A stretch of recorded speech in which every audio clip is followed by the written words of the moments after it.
దేశీయ స్టాక్ మార్కెట్లు భారీ నష్టాల్లో కొనసాగుతున్నాయి. నిఫ్టీ 140 పాయింట్లు, సెన్సెక్స్ 600 పాయింట్లకు పైగా నష్టాల్లో ట్రేడ్ అవుతున్నాయి. ఉదయం లాభాలతో ఆరంభమైన సూచీలు తర్వాత నష్టాల్లోకి జారుకున్నాయి. అమెరికా అధ్యక్షుడిగా ట్రంప్ ప్రమాణ స్వీకారంతో పాటు అంతర్జాతీయ మార్కెట్ల నుంచి వస్తున్న ప్రతికూల సంకేతాల నేపథ్యంలో మార్కెట్లు నష్టాల బాటపట్టాయి. Zomato, NTPC, Kotak Mahindra, Bharti Airtel, Adani ports, Bajaj finance, SBI షేర్లు నష్టాల్లో ట్రేడ్ అవుతున్నాయి. ప్రస్తుతం మనతో మార్కెట్ అనలిస్ట్ గీతానంద్ గారు ఫోన్ లైన్ లో సిద్ధంగా ఉన్నారు. వారితో మాట్లాడదాం. నమస్తే అండి గీతానంద్ గారు. నమస్తే అండి. స్టాక్ మార్కెట్ల అనూహ్య నష్టానికి కారణం ఏమై ఉండొచ్చు అంటారు? ఉదయం స్టార్ట్ అయినప్పుడు లాభాల్లో స్టార్ట్ అయ్యి కూడా ఇప్పుడు నష్టాన్ని చవి చూస్తున్నాయి. సో ఓవరాల్ గా చూస్తే నిన్న గ్లోబల్ క్యూస్ ఏవైతే ఉన్నాయో అవి అంత సానుకూలంగా లేవు. యుఎస్ మార్కెట్లు మాత్రం ట్రంప్ ప్రమాణ స్వీకారం తర్వాత మార్కెట్లు పుంజుకున్న యుఎస్ లో.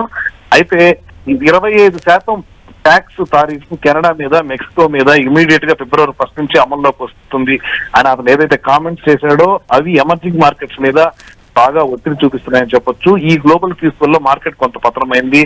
దాంతో పాటు గత కొద్ది కాలంగా ఎఫ్ఐఐలు నిరంతరం అమ్ముతూనే ఉన్నారు, కంటిన్యూస్ గా సెల్లింగ్ లో ఉన్నారు. కాబట్టి అది కూడా మార్కెట్ మీద ప్రెషర్ కారణం అవుతా ఉంది. అలాగే ఎర్నింగ్స్ విషయానికి వస్తే మిక్స్డ్ గా ఉన్నాయి. అంత సానుకూలంగా పాజిటివ్ దృక్పథాన్ని అయితే ఈ క్వార్టర్లీ ఎర్నింగ్స్ అనేది ఇవ్వకపోవడం కూడా మార్కెట్ కి దిశానిర్దేశం చేయలేదు. దాంతో పాటు మార్కెట్లు ఒక రేంజ్ కు లోపడి గత కొద్ది కాలంగా కూడా ట్రేడ్ అవుతూ ఉన్నాయి. సో అందువల్ల ఈ చాపీనెస్ ఉంది మార్కెట్ లో. ఒక రోజు అప్ అయితే కంటిన్యూస్ గా 2 రోజులు డౌన్ కావడం, మళ్ళీ 2 రోజులు అప్ కావడం, ఇలాంటి ట్రెండ్ కంటిన్యూ అవుతుంది తప్ప క్లియర్ ట్రెండ్ అయితే మార్కెట్ లో ఎక్కడ లేదని చెప్పొచ్చు. ఇక్కడ నుంచి ఈ సిచ్యువేషన్ లోంచి బయటపడడానికి ఏదర్ షార్ట్ కవరింగ్ అన్నా రావాలి, లేదా ప్రీ బడ్జెట్ ర్యాలీ అన్నా రావాలి. ఈ లోపల ఇదే విధంగా ఫ్లక్చువేషన్ ఉంటాయి. ఈ రోజు ఇండెక్స్ చూసినట్లయితే ఆల్మోస్ట్ ప్రతి ఇండెక్స్, ప్రతి సెక్టర్ కూడా 1% పైగా నష్టపోవడం, స్మాల్ అండ్ మిడ్ క్యాప్స్ లో ఎక్కువగా కూడా అమ్మకాల ఒత్తిడి కొనసాగుతుండడం, ఇవి కొంత నెగటివ్ సెంటిమెంట్ ని మార్కెట్ మీద చూపిస్తున్నాయని చెప్పొచ్చు. ఓకే. అండ్ గీతానంద్ గారు, అంటే ఇలా ఫ్లక్చువేటింగ్ మోడ్ లో నడిచే ఈ స్టాక్ మార్కెట్లలో మీరు ఇప్పుడు ఇన్వెస్ట్ చేసే వాళ్ళకి ఎటువంటి సలహా ఇస్తారు? యాక్చువల్ గా 2 రోజులు మార్కెట్ పెరిగితే రోజు పతనం అవడం ఇలా కామన్ గా జరుగుతూ ఉంటుంది. ఎంత అప్ ట్రెండ్ లో అయినా 3-4 days పెరిగిందంటే మళ్ళీ 2 రోజులు డౌన్ ఉంటుంది మార్కెట్. జనరల్ ప్రాఫిట్ బుకింగ్ జరుగుతుంటుంది. కానీ ఇప్పుడు ఉన్నది ఏంటంటే ట్రెండ్ లెస్ మార్కెట్. అసలు ట్రెండ్ లేదు, అప్ ట్రెండ్ లేదు, డౌన్ ట్రెండ్ లేదు. మార్కెట్ సెప్టెంబర్ తర్వాత పతనం అయ్యి ఒక రేంజ్ కి లోబడి ట్రేడ్ అవుతూ ఉన్నాయి.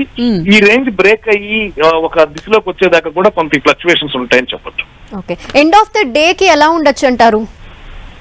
So end of the day కి ఇదే రేంజ్ లో ట్రేడ్ అయ్యేదానికి అవకాశం ఉంటుంది. ఓకే. థ్యాంక్ యూ అండి గీతానంద్ గారు.